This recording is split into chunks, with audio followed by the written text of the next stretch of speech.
Hey everybody, it's me, Kira.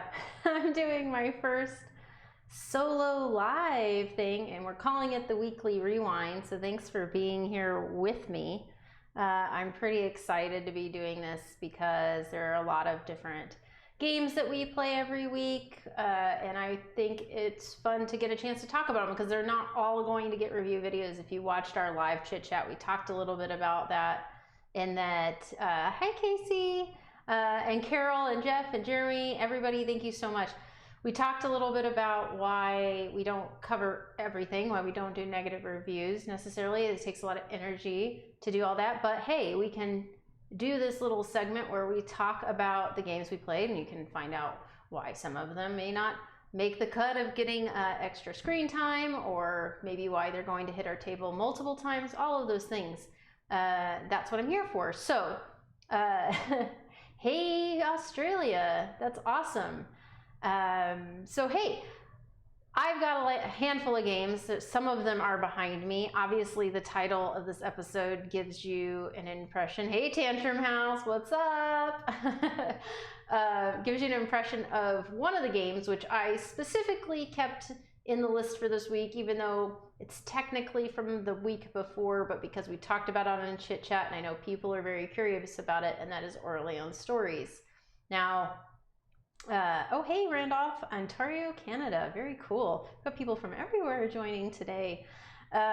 So Orléans Stories, should I start with that one, or would you guys like to start with something else? Let me know in the comments. There were a few things in our photo thumbnail. I don't know if you saw them, but we've got Liftoff, we've got Flick of Faith, 1942, Azul, the Summer Pavilion. I'm happy to talk about whatever. Okay, so let's talk about stories. Let's see here. And I have an overhead setup over here as well. If you guys want to look at anything, I will happily get it out onto the table for you. But for now, I'm just gonna go ahead and get it out in front of me. So Orléans Stories. Ugh, this is a big box, and oh my gosh, was this thing, ugh, look how big it is. Can you imagine all the people picking this up at Essen? And then, not to mention, if you aren't EU adjacent, having to get it back? So even if you were just putting this in your luggage, unless you were driving, this thing is a freaking beast.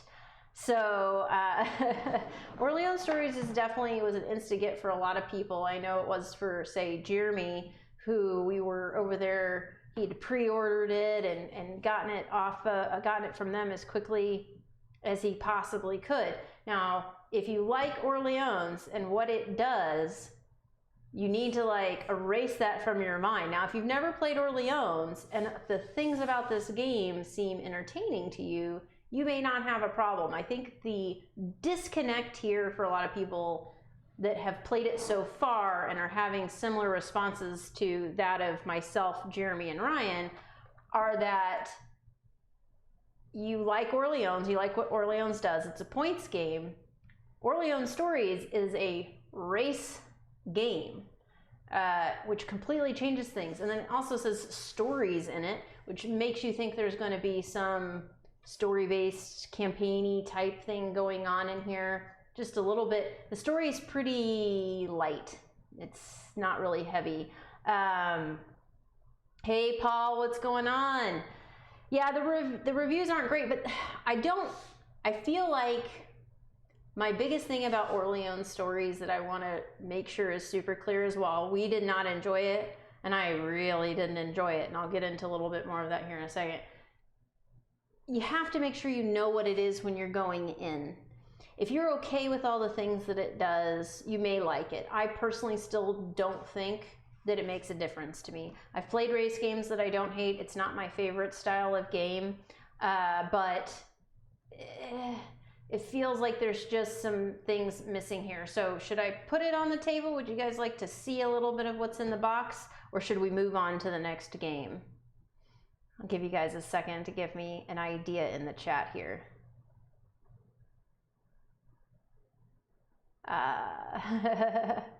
Like Racing Around France is a different name. I'm not sure. Yeah, maybe. I still think getting into the game, you might find that it's not, all the pieces don't seem to mesh together. So we'll move on. If you guys want to come back to it later, we can, but generally just wanted to say that, so you have 2 stories in the game. We played through the first story. There's like 8 parts of that story, and by the guys were just racing through it. I was not having much fun. There wasn't much story to it, and all you're doing, like, there's 0 points to this. You're just trying to fill out like a little fill-in sheet, and it's kind of disappointing. Anyway, all right, so next up, let's talk about, well, something I liked. Let's get one out of the way that I liked. Let's grab Flick of Faith. This one might be one we need to get out on the table. If you guys want to see it, I will happily go over to the overhead. Just let me know. Flick of Faith is a game from Awaken Realms of all people. So these are the guys that are doing Tainted Grail. They're the guys doing Nemesis. They did this War of Mine, which is a game I never looked at because it just seems far too depressing for me, although I know it's a good game. You're not supposed to necessarily feel good when you play a game like that because it's more of a commentary. But, oh look, Jeremy is in the comments, I believe. So I'm gonna go ahead and get this out while we talk about it. So follow me over to my overhead. Let's see how that looks. Is it showing up for everybody? I think it is. Yeah, all right. So, Flick of Faith. I'm gonna have to look back at comments occasionally, make sure I can see what you guys are talking about. But I'll have to figure out a way to have like comments up in front of me on my other table because I kind of have to switch. So I think you guys can see that okay. So in Flick of Faith, you've got this wonderful little map. It's very crokinole-ish in its sense. So you have, these are your areas that you can shoot from. You've got all of these lovely little bits. Let's see. Oh, Jeremy time. We got all kinds of Jeremys in the comments today, guys. So, okay, so and the islands, this is the only thing that threw me off, and I played it on Saturday with some friends at our local gaming event called KGI, which stands for Keep Gaming Indie, and they said the same thing, like, oh, I'll be the purple player, and then I'll be the yellow player, but then there's no blue player space, but there's this red island. Islands don't have anything to do with player color, so there's that, and then you've got all these different types of pieces, but these big ones are called cities or temples, sorry. These are the cities, and you've got your little flicking bits. You've got some variety of sizes depending on your player ability, so I'll break those out here really quick. So each of these gods, okay, are double-sided.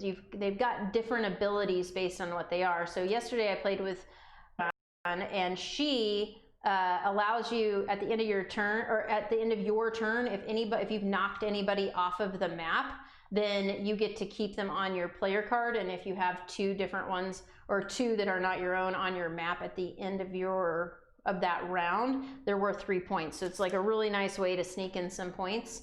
I got this special promo for Loki. I haven't figured out what the deal is with him yet, but I'll show you my very favorite art. Which is this one here. I hope you guys can see it okay. Let's see, I've got some comments coming in. Yeah, super high, yeah, it doesn't fit well on a common game shelf. Jeremy is right, but the production of this is really good. I will say my copy has some issues that are kind of a bummer, but I'm just gonna go ahead and give you guys a quick walkthrough of what's happening here. And Jeremy and everybody did a review of this. This game is wonderful. So you've got your little guys, you're gonna flick those, and you're trying to get onto these different islands and hit these little cities. If you hit a city, say I land here, I can now put a temple in that city or on that island, and those are going to help block people. They're going to help towards control of that island. You've got this thing in the center called the navel. If you hit this and you happen to have guys on multiple islands, you can pull them off, and you gain points for each one you pull off that way, but you can only do that if you hit the navel. The other really interesting thing about this game are the law cards. So these you're going to vote on. You're going to get a couple of these out each round, and so they have different things that either affect the round or the entire game. And everybody's going to go thumbs up or thumbs down and vote on which one's going to be the one that comes into play, which is pretty interesting. So all in all, this game's really pretty, but my personal issues with my production copy of the game are that some of my discs are kind of jacked up. So they're not flat, maybe. The manufacturing of them. I'm sure that Awaken Realms will send me replacements. I just figured this out because I just opened my own copy this week, although I've played the copy they sent to MvM. So that's Flick of Faith. Do you have any specific questions here? Yeah, it's very crokinole. Let's see. The mat is gorgeous. It's super fun. So it's a video. Is it jumpy video? Well, that's not good. It might be because I'm hitting the table. So let me just go ahead and switch back to the front camera for now. Uh-oh. I wonder why it's cutting out. News to me. I've got an excellent connection on my end. That's really strange.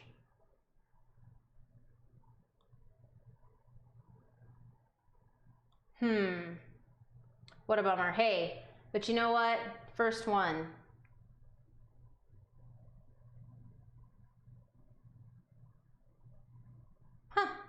I wonder why. Maybe, let's just give it a second. What else do you guys want to hear about? Which game's on the shelf? I'm just going to keep on keeping on and see, as Jeremy Howard says here, and we'll keep going. What's the next game? So we've got Azul Summer Pavilion, Liftoff, 1942. I've got The Magnificent. I've got Cthulhu Death May Die we can talk a little bit about. Just a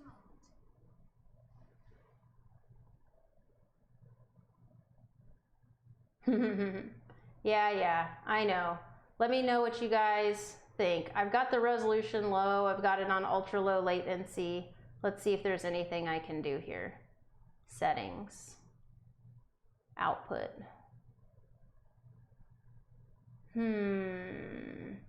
Nope, everything's set properly. I'm not sure why it's giving us hell, but we'll just go ahead and keep going for now. It's okay. Oh, wow. Yeah, it does seem like it's YouTube because everything on my end is saying everything is fine.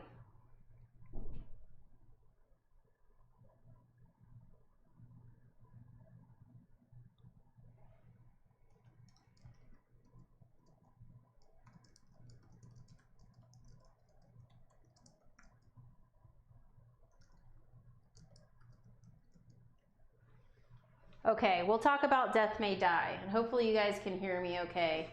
Let me get this out in front of me. I'm not going to switch cameras right now. I'm just going to have it out in front of me, and I'll pull stuff up. This is Death May Die. It does seem like the video is starting to get super jumpy. That's really strange. I'm just going to keep talking. And we'll work through it and it'll be fine. Not really sure. Oh, I see what's going on here. I'm just gonna give it a second and see. Well, anyway, Cthulhu Death May Die. I have not received my copy yet. This is Jeremy's copy. He let me borrow it for today. It's kind of I'm kind of bummed, actually. I have my giant Cthulhu. I have my little story that comes with the giant Cthulhu, but I don't have my base game yet. So I'm hoping it's going to, I'm going to blame YouTube and move on because it's YouTube telling me I, one, have an excellent connection, but then also telling me it's not getting enough videos, so it makes no sense. But it looks like it's all caught up now. Anyway, so Death May Die. If I don't know what everybody else, if anybody else backed this, if you did, say so in the comments. Yeah, the box is huge. There's so much content in here. I'm not going to go through all of it, but I totally backed this for the giant baby-sized miniature or toddler-sized miniature. I was a total sucker for it because it's super cool. I had not really known anything about the game at the time. Well, Jeremy got his copy already. well, MvM got their copy, I should say, but it's super fun. It's like Mansions of Madness-ish, where but we died so fast, we barely got to play, and we're gonna play again this week, so I'll have more to say, but I would definitely say go to Twitter. Jeremy has been enjoying the solo mode of the game, where you're gonna play with 2 characters, each of these characters, so I'll talk a little bit about what you've got going on here. So you've got your sanity track up here. Sound familiar? Anyone who's played any game with Cthulhu ever, yes, that's included here. You've got your turn actions, you've got his special abilities, and as you hit these little red insanity areas, bad things happen, but you also get to move up on your different ability tracks, and that's great. Wonderful stuff. So let's see. Hopefully, I can't use XSplit because it doesn't work with a Mac, and I'm all Mac'd out. So I'm really sorry that it's struggling, but that's okay. We've got a couple weeks to get it figured out. I'll be at BGGCon next week. I'll probably do the stream from there, which means not with this nicer setup, and it might have to be a little bit, I may just have to hold off till I get back, depending if this is going to be an issue. So you have this little player board. This is where your Cthulhu is going to go. He's going to be moving up this track, and there's going to be all this bad stuff here that can happen as he goes. And what's really neat is you've got all of these little boxes that are going to be episodes that are going to mix into what you're doing and change the game. Obviously, the miniatures are sick, and then you have the actual regular sized Cthulhu miniature for the regular game. He has his own little box with all his own little stuff in here and his miniature. And then of course you have the giant one is got its own missions. Now this box has 2 different miniatures in it. Cthulhu, our friend, and this guy, who I don't know who he is yet, but we'll learn soon. I like it. I like it a lot. I had a lot of fun playing, even though we died like super fast. But it was just Jeremy teaching Ryan and I very quickly the other night, and after our Chit Chat Live episode. So it was kind of late, and we were all kind of well, especially me, because I'm the big baby of the group. I fall asleep super early, and they always give me a lot of crap about it because I'm a tired girl, what can I say? So this is Death May Die. Definitely follow us on Man vs. Meeple on Twitter so you can hear Jeremy talk about all the death he's been dealing with, because he's died a lot, I think, so far in solo mode. And it's hard, but it's a fun kind of hard. It's brutal, but it's not brutal to the point of, gosh, I can't get into this again. You'll want to come back to it. It's got a really nice vibe to it, so we really, really like it. Okay. So, I guess it can't. It's weird because all of my stuff says excellent connection, and all my stuff coming through OBS says I'm in good shape, so pretty weird. But Death May Die, super solid. We know Jeremy loves it. I loved my first experience with it. Ryan appeared to love his first experience with it. We want to keep that going, and we're going to keep playing it. So, are they still called minis when they're giant? Stephanie asks. Yes. I think so. I like to call them mega minis. And at some point when you have that giant Cthulhu, what even is that? It's just a toy, I think. But it's a giant, fun-looking toy. Okay, so next up, I've got a few different things. So I played the Station Master, which is on Kickstarter from Calliope, On Point, which is on Kickstarter from Calliope. We also played Ducks in Tow, which is going to be, On Point's going to be on Kickstarter from Analog Game Studios. I don't know why I said Calliope. Analog Game Studios next week, as is Ducks in Tow from First Fish Games next week. I don't have that one with me. I wish I did because it's super cute. Couple of Kickstarters though. I've got the Magnificent, Azul Summer Pavilion, Liftoff, 1942. Obviously Marvel Champions, we can talk about that all day. Okay, so Phineas asks about the Magnificent. I will happily dive into this game. I love it. I got to teach it yesterday at Keep Gaming Indie, our local event I mentioned earlier, for those of you just tuning in. It's a wonderful game. If you like dice placement games of any kind, you're going to enjoy this game. It's beautiful for starters. Just, I mean, the theme of the putting on the shows on the big tent, under the big tent, it's wonderful.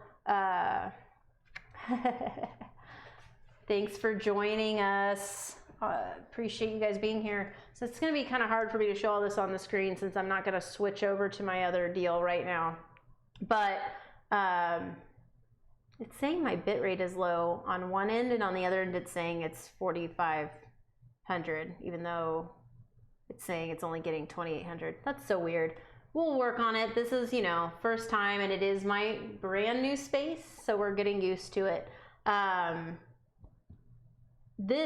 Okay, so real quick, questions about Flick of Faith. I'm not sure where you can get it yet, other than through Awaken Realms, so please check their website. I picked mine up at Essen.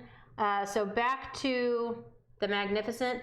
This board is gorgeous. So you have the big tent, which is where all your dice are going to go. You've got these little travel spaces you're going to take around to collect some different resources. You've got your performance spaces. This is the area where we keep all the performances. There's some special abilities, and it's just a lovely game. You've got these. Now, I am going to point this out because this is super frustrating. I took so much time and so much care to put everything back in here the way that Jeremy would like it, because he's very organized, sleeves all the stuff. The insert that they give you holds everything, but the lid is not tight, and it just will slip off and everything will be a new mess. So that's my negative about this game, my only true negative about this game. But the poster art is gorgeous, and you can see it all over the box. I'm gonna have to now reorganize this later because I refuse to give it back in this state. Although it'll probably just fall back into a mess again. I really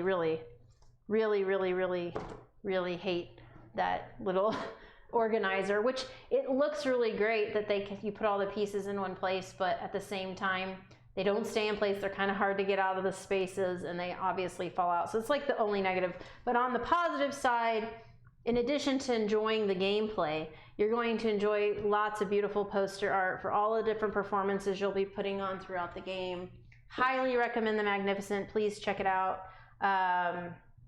The theme is there as far as it being that you're putting on performances. So if you want to draw the theme out on your own, it's just a beautiful game to look at. The theme exists, the gameplay is good. I will definitely play it at least a few more times if I have the opportunity. I really enjoyed it, so there's that. Okay, I saw somebody saying, I saw different things around Liftoff and Azul, so I'm gonna pull Liftoff first. Liftoff, Z-Man Games. I don't know what to say about this game other than I can't believe nobody was talking about it. Jeremy brought it up. Jeremy, I swear, in the Magnificent, I had it completely organized. You can ask Andrew and everybody else that was there with me yesterday. We took all the time to reorganize it. You know that insert is not great. So I will, of course, fix it before it gets back to you tomorrow. And I'm almost like tempted to tape the lid down on that insert to keep it there. So Liftoff, though, Liftoff from Z-Man Games. This is a game that Jeremy played with his wife Sarah, and then told us about how great it was and how much they love it. And then we were like begging him to let us play. This is a little space race game, and I'll just get some of it out so you can look at it. So you have a spaceship, and you're working to you have to pay a certain amount to lift off. You can only hold so much. You only have so much income you're going to generate every turn. Give it a good shake and run. That's funny. And those are all going to be dependent on like there's some set collection elements to this, but you have this little board, and it's going to have different types of things that you're going to want to take up into space. Whoops. take up into space with you that are going to sit here, and you have to have collected reds, yellows, and blues, and these are little cards that you'll be able to get through the different abilities that you'll play each game, and I'll talk about those here in a second. There's also this International Space Station, which you'll build just for fun, but ultimately is giving you more points at the end of the game and such. No, I won't give it a shake, Jeremy, don't worry. I will take care of it. You know, I am very good about that. So you've got, well, first let's talk about the ship. So you're going to have your ships at different levels. You're going to start off at this level, and as you shoot stuff into space during phase 1, you're going to get so many points based on actual liftoff, but then some of the cards will give you points as well. And you've got all these little pieces to the ship, so you're going to start off with a much smaller ship, and you're going to be able to, and it'll have a top, of course. It's going to tell you what the load of ability is and what the cost is going to be, and then you're going to be adding pieces to it throughout the game if you so choose, in order to make it cheaper to fly, make the load a little bit lighter, all of those kind of fun things. And as you level up these cards, you're going to get more points. You're going to get eventually more load ability by the time you hit level 4, and ultimately the sooner you get these leveled up, the more points you're going to get for every liftoff that you have. Now, with the liftoff itself, so these are the different little cards you're going to be acquiring each round in order to put them into your liftoff area to go to space. And they all have some different requirements. So at level 3, you need to be able to carry 3 tons into space, for instance. And they're going to have some abilities they give you throughout the game that add to you. They're going to have points. They're going to give you more or less of something, whatever the case might be. So the way you get to those, though, are these cards that you're going to play. Everybody's going to get, you're going to draft them, okay? And they have 2 different things that you can do. So you can do both actions if you choose. You're going to have a potential instant ability or a later ability. They'll be up here in the left-hand corner, plus the ability to do 2 things. In this case, it says buy 2 different of the colored cards you need in order to get the cards, to get the stuff to throw into space. And down here you can buy one of the green cards, which green cards are just points in this game. And there's a whole bunch of different ones of these. I really recommend, Jeremy and David did do a a review of this that's up on the channel, so check it out for a little bit more information. Highly, highly, highly recommend this game. It was so much fun to play. I'm looking forward to getting it back to the table very, very soon. Quite easy to play. Yeah, Jeremy's saying that in the comments now. Quite easy to play, quite easy to teach. I can imagine you having fun with any level of gamer with this game. It's just a lot of fun. So definitely check out Liftoff from Z-Man when you get a chance. This was definitely, I think you can say this was a sleeper. Oh, the Specialists. Yeah, good call, Jeremy. Sorry. Let me get those out. Ugh. Specialists. Where are the Specialists? I started to show some of them. I'll show a few more. So, let's see. This is your planning supervisor. In the upper left here, it's going to allow you to draw more of those cards that give you the items to throw up into space, and keep more of them as well. Here you'll get to buy the different colored cards for cheap, or you can invest in the space station. The cargo specialist is going to give you more ton ability on your turn, this turn only, buying additional capacity as well, and additional propulsion if you so choose. Here, this one's an instant ability of giving you money for each 3 that you already have in space. So this is one you'd probably want to save for later in the game, because it's going to give you points and money, and other players will get it too. So you want to try and use a card like this when no one else has any 3s and only you have 3s in space. So this is definitely, yes, Jeremy's making a note of it in the comments, but this is an MvM approved title. Highly, highly, highly, highly, highly recommend it. And you can get a closer look at a lot of this stuff on the video. And for those of you who aren't watching the comments, Jeremy is saying that this should be out in the next week or so, again, from Z-Man. definitely check it out. We enjoyed the heck out of it. All right. Oh, Nerfenstein, hello. And good Orphan Black live stream. I'm never going to get tired of that. It's one of my favorite shows. All right, let's talk about Azul. Ryan and I played this on our weekly live stream on Wednesday, hence why it's on the What We Played list. So, confession, like I'm not an Azul person. I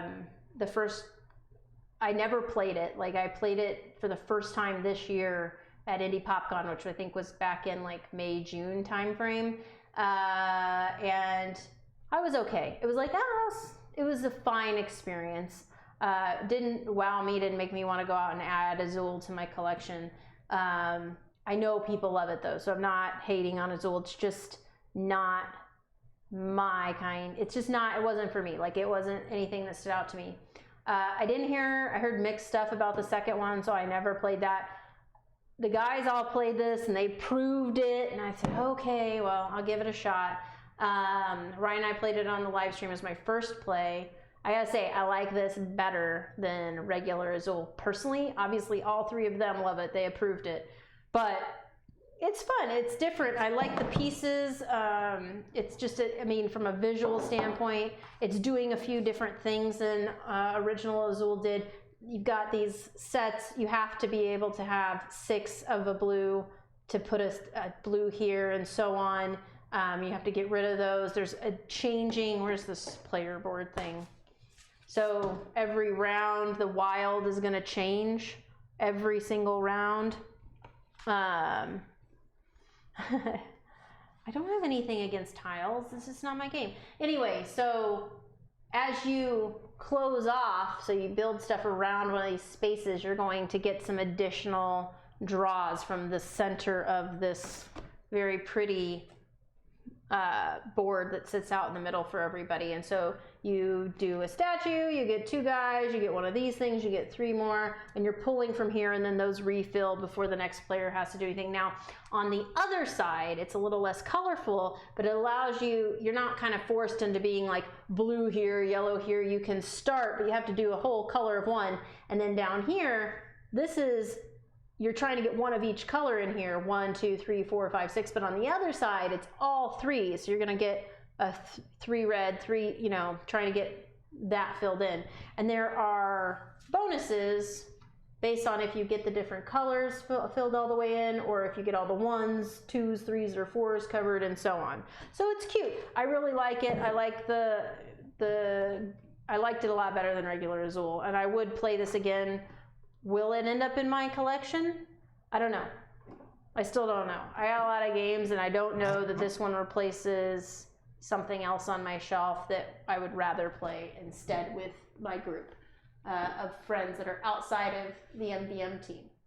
So let's see.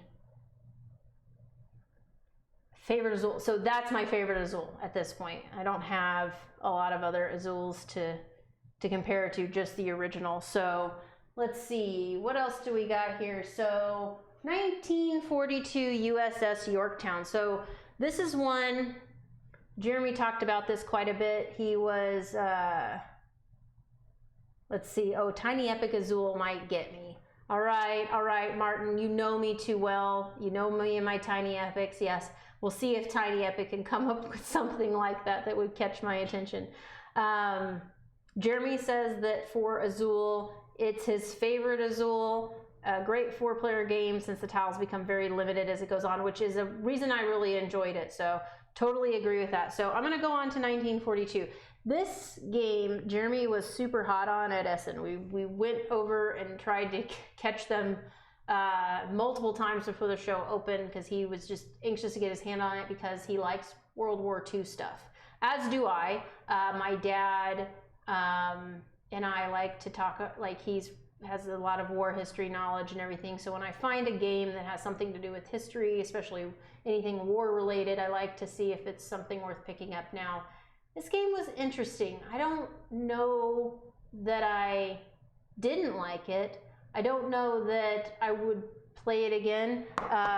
Yes, Gary, I dumped on Orléans already. Don't worry.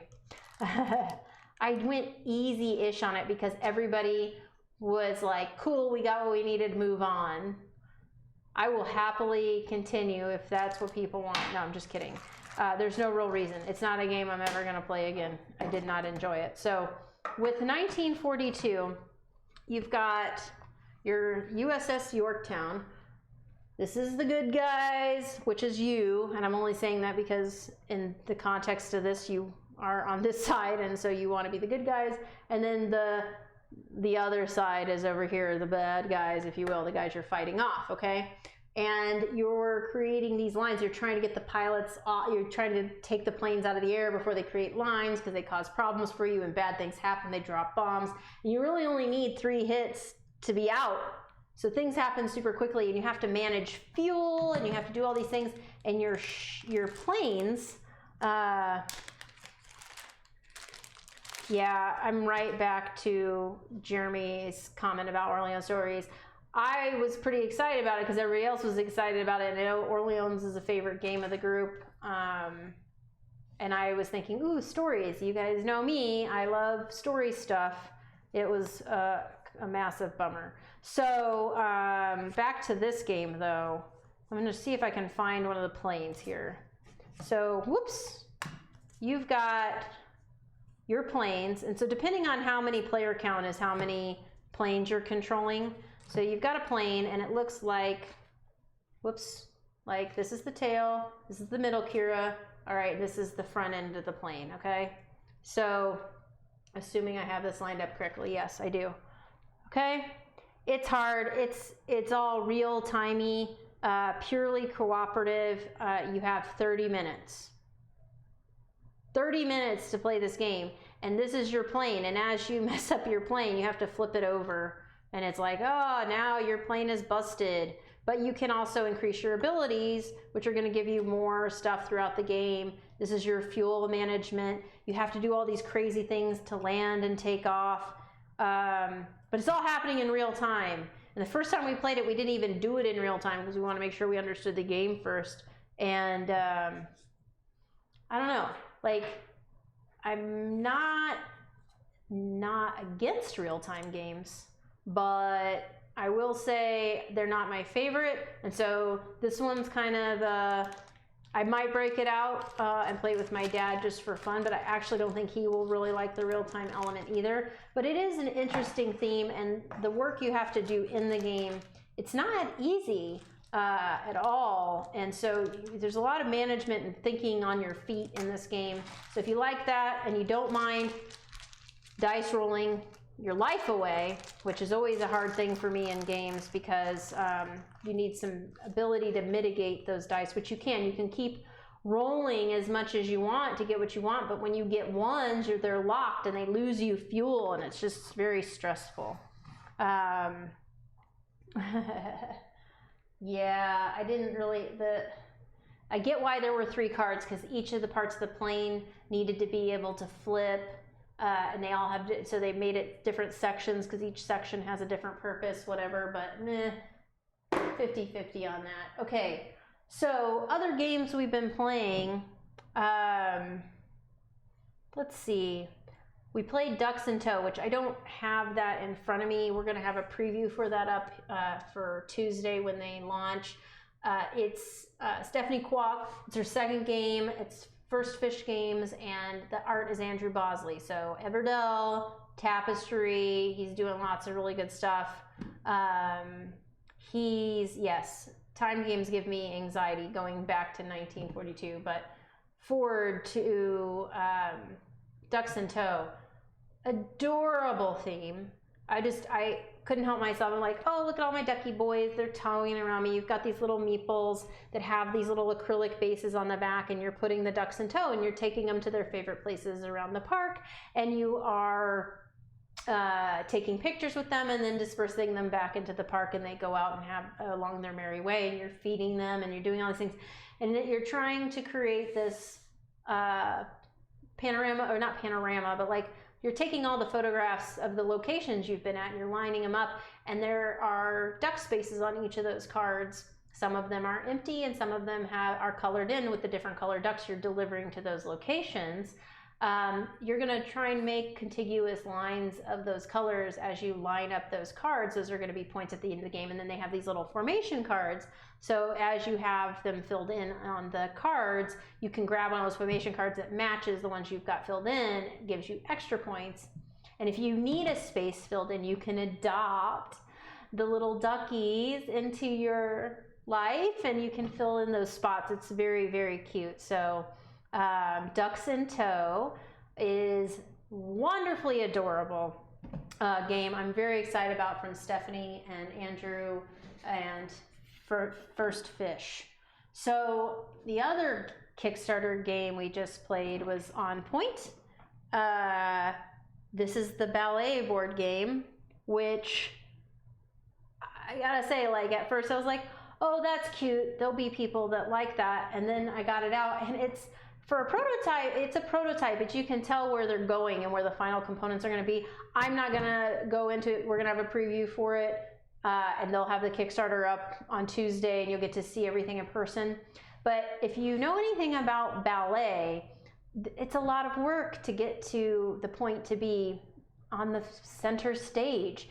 Any dancing is that way, and so you're working through practice and rehearsal and all the way up, and all the while avoiding other dancers and trying to hit your mark exactly when you need to, hence on point. I know on point means on the toe, on the very point of your toe for the ballet dancers. But really you're trying to make your mark and be exact in your movements across the board in order to score all the points. Very, very neat little game. So let's see, what do we got here? Oh yeah, Jeremy Howard did his solo of Gloria Game and Nights earlier over on Facebook, so you should go and check that out on our Facebook page for sure if you want to know more about that. Okay, so I'll talk about Station Master really briefly. Full disclosure, for those of you who watch Chit Chat, you heard probably that I work with a number of publishers as a consultant, and one of those is Calliope Games, so that is why I have this game and I know about this game. It is on Kickstarter right now, and it is a train game that they have remastered. It's Ray, the owner of Calliope's favorite train game, and he remastered it so that he could have beautiful art, and I think they did some rules tweaks and things like that. And you're really just creating these train cars, and it's just some bluffing going on. So if you like bluffing games, you like trains, you like beautiful art, this game, you got to check it out. Again, on Kickstarter right now. They've got a basic edition, they've got this fancy edition with a cool box and the flocked inside. It's pretty cute.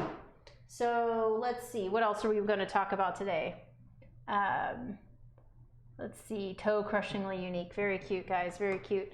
So should we talk about Marvel? Can we talk about Marvel all the time? I love Marvel. This game is so wonderful. Who else is playing it? Tell me in the comments. What's your favorite hero to play with so far? I'm a little bit delayed, so I'm gonna try and talk through some of this. So while I'm waiting for you guys to respond to me, I'm gonna go ahead and pop open this box. I think my issues with YouTube today have caused a little bit more of a delay than I anticipated, which is kind of a bummer. All right, so my favorite character so far, I will have to say hands down, is Captain Marvel. I really enjoy it, followed very closely by Iron Man because of the difficulty and the fun of how they play. And you can pretty much say that for all of the heroes, honestly. You know, is it similar to the Arkham Horror LCG? Yes and no. There are obviously, this has its roots in the LCGs that Fantasy Flight has done, right? But Arkham has a drawback that has instant fails in it, which is super fun. I play Arkham every Tuesday for the record, so I punish myself regularly with that. But this is nothing like the Legendary series. That's a completely different game. That is a deck builder kind of game. It's very contained. As far as Legendary is concerned, just my 2 cents on the whole thing, I have Legendary encounters. I have played the Legendary Marvel. They're completely different. I almost picked up Legendary Marvel years ago, and Chris Beyer, who works for Colossal right now, he turned me away from Marvel, even though I was like, oh, it's Marvel, I really want Marvel. He's like, if you're going to get one, get Encounters, because the Encounters version of Legendary has fixed some of the problems with the Legendary game series. So I personally don't like the Marvel version. I like the Encounters version of Legendary. It's very good, but even that, I've only played, eventually got tired. It's sitting on my shelf. I haven't played it in a long time. Doesn't mean it's not a great game. It is, but it's not getting broken out anytime soon.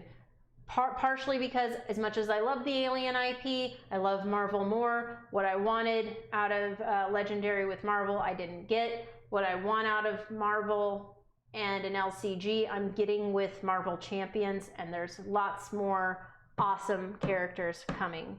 So let's see. Yeah, super fun. I think you're referring to my Arkham comment. Arkham is a brutal game, and I played the Lord of the Rings one. Jeremy's played a lot more, and I know he's in the comments, so I would definitely encourage his 2 cents to pop up about how Lord of the Rings influenced this. I didn't spend a lot of time on the Lord of the Rings LCG, primarily because I played it on Steam, and it was very Hearthstone-y to me. And I'm like, if I'm going to play an app type of game, I don't want to play it on my computer anyway. I'd rather play it on my iPad. And at the time, it wasn't available on anything but Steam. Now, we saw at SN that the Lord of the Rings LCG is now available on Switch. Awesome. Definitely check it out. I probably would be more prone to play it on something like that. But all of that has influenced what you find in Marvel Champions, the card game. And it's elegant and simple, and you don't have things like instant fails, though there are situations where you're going to feel like you're setting yourself up for instant fail, but that's because of poor planning or poor management of things like the threat level and your own abilities as well. So let's see. I still play Arkham. Like I said, I play it all the time. So punishing. But what I get out of this is great. And so I'm pretty excited. I love, like, Iron Man is so interesting in that you have to really plan. The very first time we played this, we played it at Gen Con with the Asmodee team, and they brought some folks over, and we got a chance to try it out for the very first time.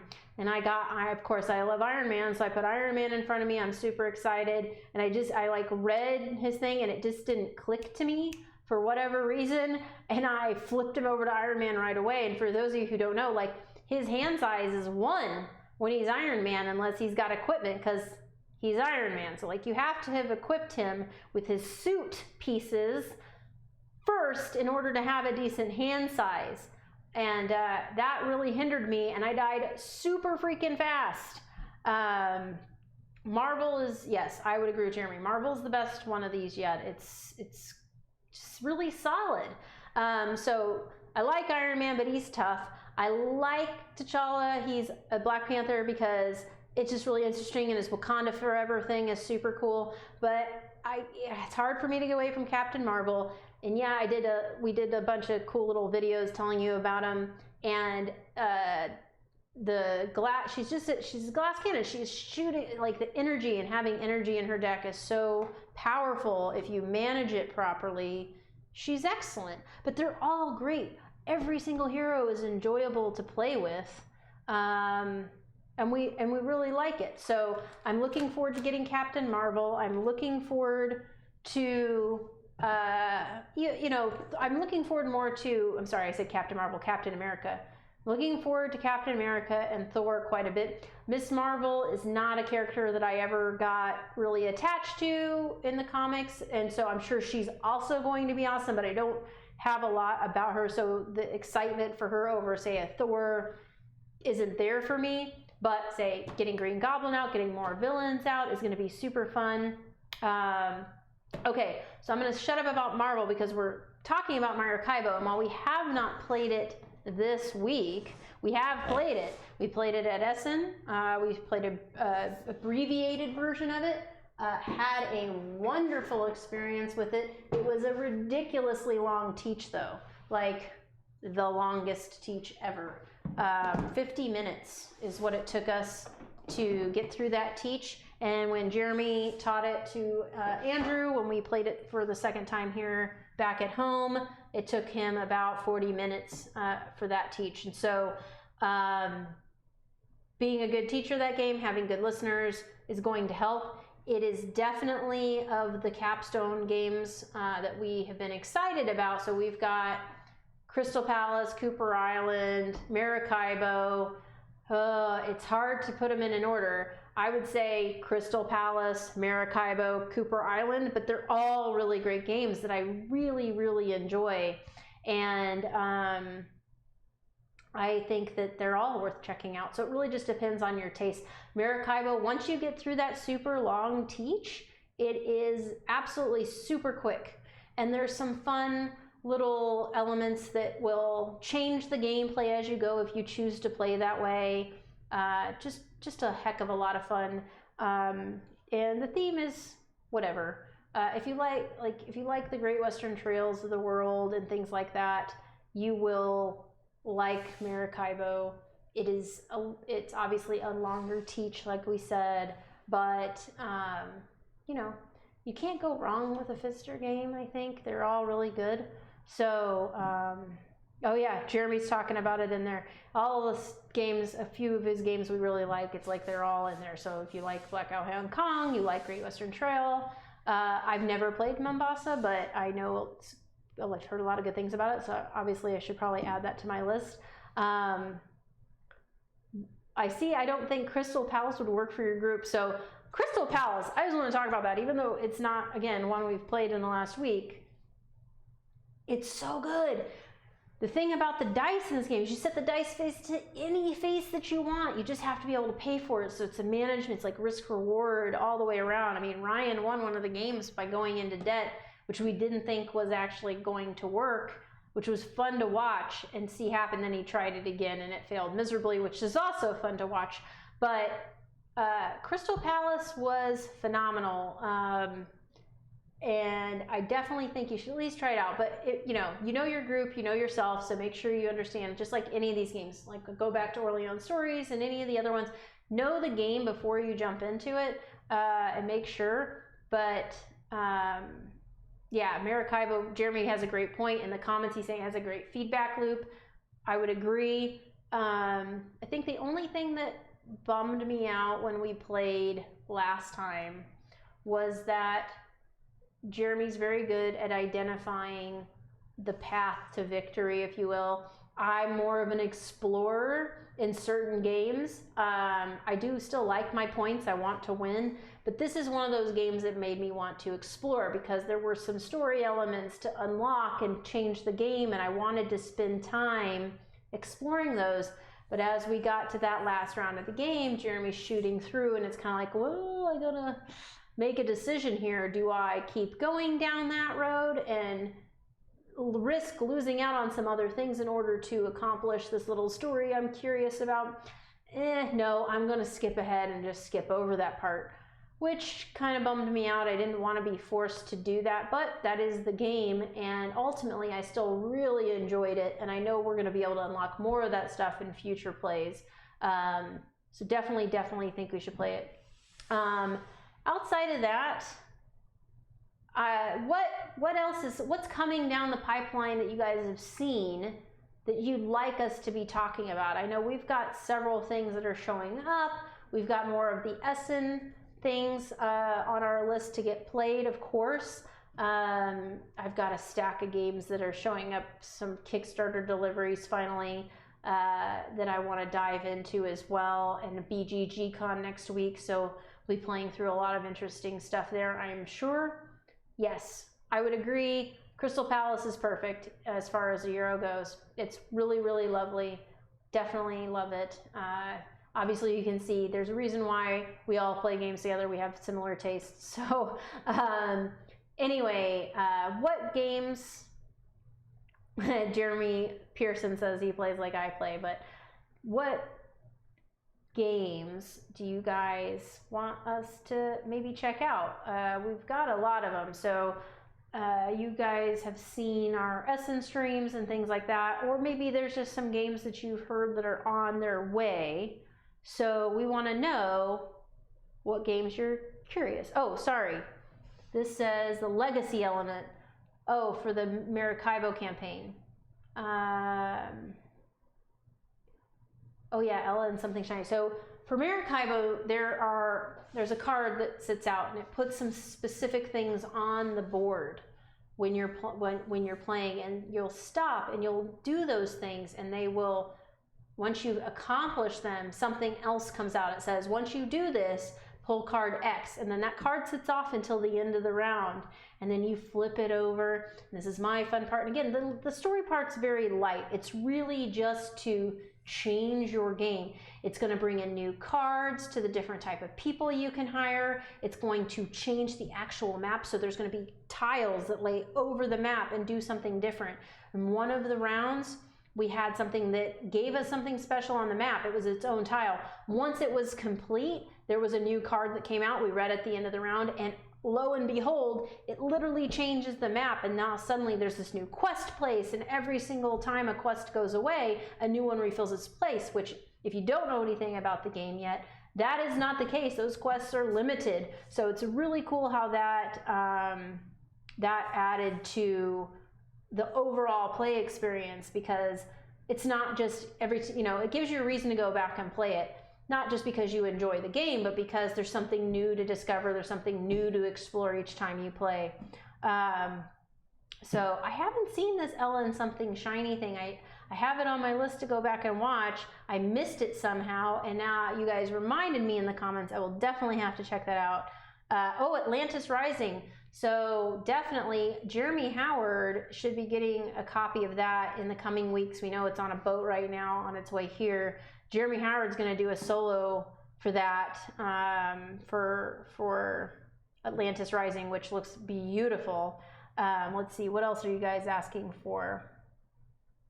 Oh, It's a Wonderful World. So we played that a while back when it was getting ready to go on Kickstarter, and it's a very light game for me. I thought it was neat. It's not a game that I would play over and over, but I definitely would see that one being like a good replacement for like a Splendor, for instance, if I needed a very nice gateway plus-ish game to put in front of folks. Let's see what else. Oh, yep, Atlantis Rising. We just talked about Terramara. Terramara, Jeremy did a review of this, I believe, a while back. I love that game. We got a final copy. We definitely need to get it to the table now that we have a final copy. So we will. I love the way that game plays. I'll be excited to talk to you guys more about that. And Gary, thank you so much. I really appreciate it. I'm going to do this weekly. Next week, I'll be at BGGCon. Let's see. So I'll be traveling on Sunday back to Indiana. So I'm not 100% sure if the timing's going to work out or the quality of the stream will work out. If I can do it on the road, I will. Otherwise, we'll postpone it a week, and I'll just do 2 weeks catch up, or maybe I'll do it Monday. I don't want to interrupt because Ryan has Magic Monday on Monday night, so we don't want to interrupt him. But, oh, I did. I'm sorry. I thought you were saying Ella, our Ella, talking about something shiny. I'm like, what are you guys talking about? Something shiny. Oh, I'm laughing at myself. Oh, that game was wonderful. I can't wait to learn more about it. Like, it was hard to get information on it at Essen for whatever reason, and definitely want to check out. I kept calling it Olea because the E looks like an O, and so it wasn't hitting me. I keep seeing on here quickly at a glance it looks like Ella, E-L-L-A, but you guys are saying E-I-L-A. Sorry. So there's that. But next week, BGGCon, I'll be doing some Instagramming, keeping everybody up to date on what I see at the show, of course. If I have an ability to do the stream on the road, I will. Otherwise, we'll postpone it and we'll bring episode 2 in 2 weeks. But stay tuned. If you don't already join our Discord, and I will, of course, keep everybody apprised there. Oh yeah, we did talk about Death May Die, so I'll do a quick recap to end out the night, and then we'll call it. Does that sound good, everybody? Okay, so, and I'll, of course, go back through the comments to see what you guys were asking us to play, and we'll keep going. But very quick recap, we talked about Cthulhu Death May Die. We like it. Talked about the Magnificent. We like it. Talked about Azul, Summer Pavilion. Most of us like it. I'm cool on it. I like it just fine. I don't know, but the guys all approved it, so they love it. Liftoff, yes, please play it again. I want to play it again. Everybody should be checking this game out. We all loved it. It was approved. Champions, another one. At Marvel Champions, play it, play it, play it. We love it. On Point and Ducks in Tow and Station Master are all Kickstarters, either on Kickstarter now or coming. 1942 was okay. It's a real-time race game. You have to be okay with that level of anxiety to enjoy this game. Flick of Faith, I had out on the table when the stream started acting funky. That's from Awakened Realms. We all love it. And then, of course, Orléans Stories was a big boo for me. Two thumbs down. Sorry, guys, didn't like it. I'll just keep regular Orléans. Jeremy and Ryan seem to have the same opinion. David's still planning to pick it up and play it, so he may be different than us, but we did not enjoy it. We do not intend to play it again. And that's it for me this week, everybody. I really appreciate you being here and putting up with some of the funky stream stuff as we get this sorted out, because it's a new environment, but we're getting there, and I'm excited to bring this new show to you guys, and thanks for participating. We'll see you next time.